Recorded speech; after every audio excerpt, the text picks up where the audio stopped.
بسم اللہ الرحمن الرحیم۔ ہم غیر مسلموں سے کیسے دین کے بارے میں گفتگو کریں اور ان کو اللہ کے پیغام کی دعوت دیں، جبکہ ان میں سے بہت سے لوگ ایسے بھی ہوتے ہیں کہ جو سوالات بھی کرتے ہیں اور اعتراضات بھی کرتے ہیں، اور بعض اوقات ایسی باتیں کرتے ہیں کہ جن کو سن کر برداشت کرنا آسان نہیں ہوتا۔ گزارش یہ ہے کہ دین کی دعوت تو ہم کو دینی ہے۔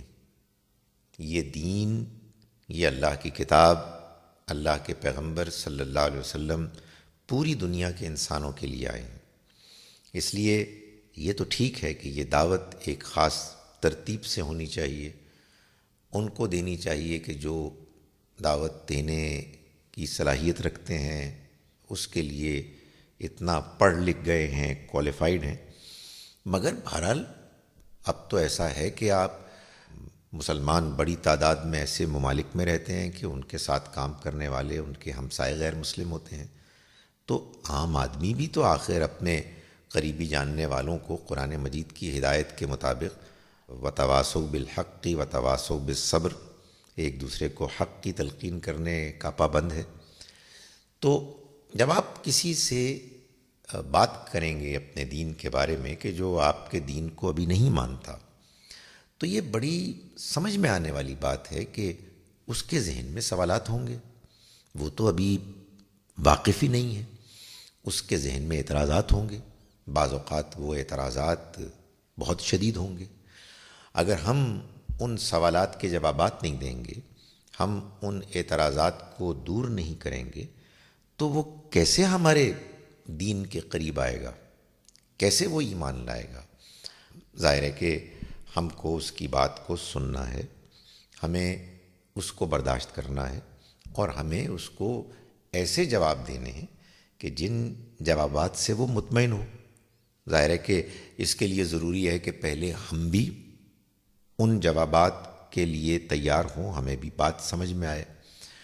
آپ یہ دیکھیے کہ قرآن مجید میں جا بجا کفار کے اعتراضات نقل کیے گئے ہیں، ہم ان کی تلاوت کرتے ہیں۔ قرآن نے کئی جگہوں پہ یہ بتایا کہ پیغمبروں کی دعوت کے جواب میں کفار کہتے تھے کہ یہ تو اساطیر الاولین ہیں، اگلوں کے افسانے ہیں۔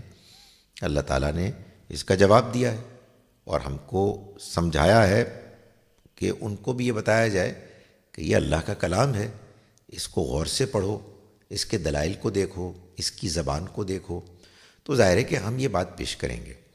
صحابہ کرام میں بھی بہت سے جلیل القدر صحابی ایسے گزرے ہیں کہ جو شروع میں بہت شدید اعتراض کرتے تھے، بڑی مخالفت کرتے تھے۔ عمر رضی اللہ عنہ کو دیکھیے، پہلے 6 برس جب وہ ایمان نہیں لائے تو بہت شدید مخالف تھے۔ خالد بن ولید رضی اللہ عنہ 18 برس تک مسلمان نہیں ہوئے۔ ان 18 برسوں میں انہوں نے 3 بڑی جنگیں مسلمانوں کے خلاف لڑیں، جن میں نبی اکرم صلی اللہ علیہ وسلم شامل تھے، لیکن اس کے بعد اللہ تعالیٰ نے ان کو مشرف بالاسلام کیا۔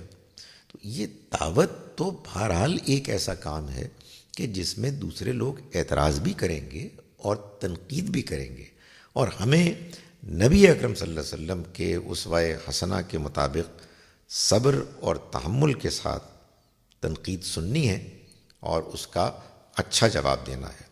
دور حاضر میں بھی ایسا ہوا ہے کہ بعض وہ لوگ کہ جو پہلے معترض تھے، ابھی حال ہی میں ایسا ہوا ہے کہ ان کے اعتراض کے بعد جب ان کو دین سے واقفیت ہوئی تو ایمان لے آئے۔ تو ہم اگر اچھا رویہ اختیار کریں گے، لوگوں کے ساتھ نرمی کا رویہ اختیار کریں گے، اعتراض کے باوجود، تنقید کے باوجود ہم قرآن کے مطابق ادفع باللتی ہی احسن، یعنی برائی کا جواب اچھائی سے دیں گے، تو انشاءاللہ وہی ہوگا کہ جو قرآن مجید نے بتایا ہے کہ فَإِذَا الَّذِي بَيْنَكَ وَبَيْنَهُ عَدَاوَةٌ كَأَنَّهُ وَلِيٌّ حَمِيمٌ، پھر ایسا ہوگا کہ وہ کہ جس کے اور تمہارے درمیان دشمنی تھی، وہ تمہارا بڑا گہرا دوست بن جائے گا۔